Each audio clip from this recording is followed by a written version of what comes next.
Hi guys, good morning. Today's the last chapter of Because of Winn-Dixie, chapter 26. Outside, the rain had stopped and the clouds had gone away, and the sky was so clear it seemed like I could see every star ever made. I walked all the way to the back of Gloria's yard. I walked back there and looked at her mistake tree. The bottles were quiet. There wasn't a breeze, so they were just hanging there. I looked at the tree, and then I looked up at the sky. "Mama," I said, just like she was standing right beside me, "I know 10 things about you, and that's not enough. That's not near enough. But Daddy is going to tell me more. I know he will, now that he knows you're not coming back. He misses you and I miss you, but my heart doesn't feel empty anymore. It's full all the way up. I'll still think about you, I promise, but probably not as much as I did this summer." That's what I said that night underneath Gloria's mistake tree, and after I was done saying it, I stood just staring up at the sky, looking at the constellations and planets, and then I remembered my own tree, the one Gloria had helped me plant. I hadn't looked at it for a long time.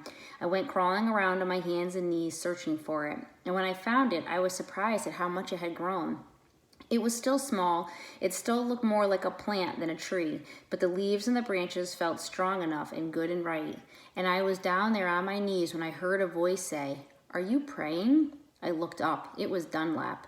"No," I said, "I'm not praying. I'm thinking." He crossed his arms and looked at me. "What about?" he asked. "All kinds of different things," I said. "I'm sorry that I called you and Stevie bald-headed babies." "That's all right," he said. "Gloria told me to come out here and get you." "I told you she wasn't a witch." "I know it," he said. "I knew it all along. I was just teasing you." "Oh," I said. I looked at him close. It was hard to see him good in the dark yard. "Ain't you ever going to stand up?" he asked. "Yeah," I said, and then he surprised me. He did something I never in a million years thought a Dewberry boy would do. He held out his hand to help me up, and I took it. I let him pull me to my feet. "I'll race you back to the house," Dunlap said, and he started to run. "Okay," I shouted, "but I'm warning you, I'm fast." We ran, and I beat him. I touched the corner of Gloria's house right before he did. "You shouldn't be running around in the dark," said Amanda. She was standing on the porch looking at us. "You could trip over something." "Aw, Amanda," said Dunlap, and he shook his head. "Aw, Amanda," I said too. And then I remembered Carson, and I felt bad for her. I went up on the porch and took hold of her hand and pulled on her. "Come on," I said, "let's go inside." "India Opal," Daddy said when me and Amanda and Dunlap walked in. "Are you here to sing some songs with us?" "Yes, sir," I said, "only I don't know that many songs." "We'll teach you," he said. He smiled at me real big. It was a good thing to see. "That's right," said Gloria, "we will." Sweetie Pie was still sitting in her lap, but her eyes were closed. "Care for a litmus lozenge?" Miss Franny asked, passing me the bowl. "Thank you," I told her. I took a litmus lozenge and unwrapped it and put it in my mouth. "Do you want a pickle?" Otis asked, holding up his big jar of pickles. "No, thank you," I said, "not right now." Winn-Dixie came out from underneath Gloria's chair.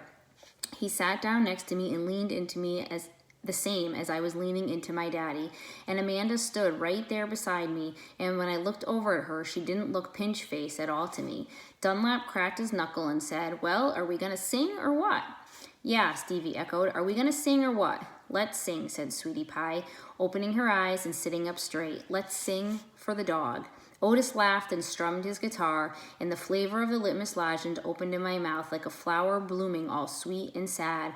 And then Otis and Gloria and Stevie and Miss Franny and Dunlap and Amanda and Sweetie Pie and my daddy all started to sing a song, and I listened careful so I could learn it right.